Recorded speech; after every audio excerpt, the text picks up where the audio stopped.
again, as a Kiss head, right, a Kiss fan, Kiss Army kid, everything's simple, 3-minute songs.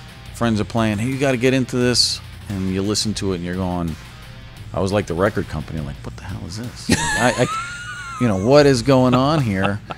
But I think for me, Rush as a whole has been a band that's grown on me over the years to appreciate not only just what they did, but their musicianship, what they can do. I mean, just everything they bring to the table was above and beyond what you would assume a 3-piece band could ever achieve. And then their backstory is incredible. So, I mean, 2112 was just that one, what is this moment? Mm-hmm. And yet, anybody that knows Rush, it's like a defining moment. Just because it's like, here's I think who we the one are. before it was Caress of Steel. I could be wrong about that, but I'm just remembering now. I think that was the one right before this. Yeah, I mean, obviously, like, it's, or Farewell to Kings. Dang. Anyway, well, I mean, but even those album titles, I mean, it's the cerebralness, it tells you exactly what they were all about. Again, you couldn't be more 180 than Kiss.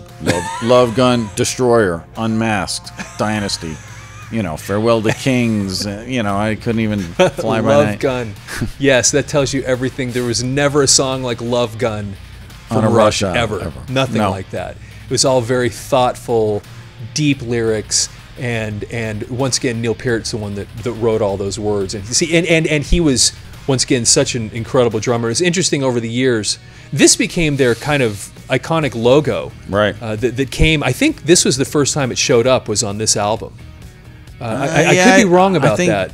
You know what? I want to say that's the first time I remember seeing it. But I tell you what, that overture at the beginning of it, the synth that starts out, dun-nut, dun-nut, dun-nut, dun-nut. Oh my gosh, it's so spectacular. And they admittedly, and Geddy Lee talks about this, how terrible they were at dressing themselves.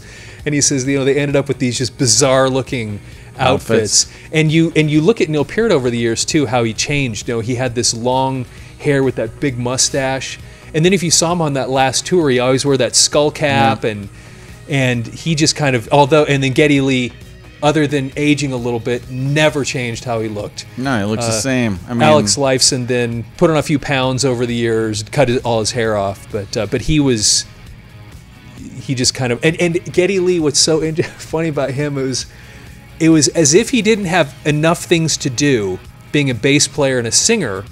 I better start playing the keyboards too while I'm playing bass and singing. And if that wasn't enough to do, he got Taurus bass pedals, right, so that he could be playing with his feet on the bass, Taurus bass pedals, his hands for the keyboards, hands on the bass, and singing all at the same time. And another thing about this album that gets overlooked, because 2112 obviously dominates an entire side of the album.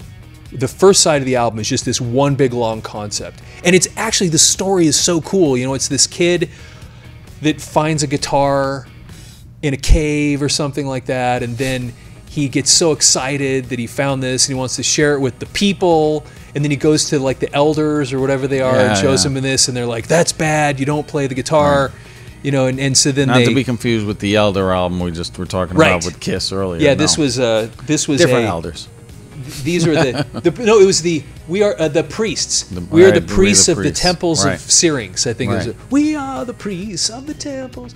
Oh my gosh, it was so great. I remember this very record, being in high school, sitting in my room listening to that storyline. But what I was going to say, the thing that we overlook because it's so dominated by that song, is this song right here, A Passage to Bangkok. I heard that song, I think, before I heard any of the other songs, and I heard it on, I think it was called, was it Exit Stage Left, or there was another live album before that, and a friend of mine played it for me, and that live version of A Passage to Bangkok, the live version of it, this one's great, but that live version is so heavy and it is so powerful.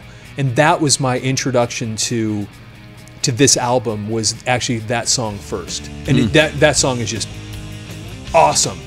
So it gets overlooked a little bit when you consider this big, song 2112, but that in its own right was one of their greatest tunes, I thought, Passage to Bangkok.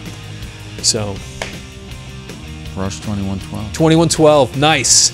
Okay, moving on. Let's get Steve over here.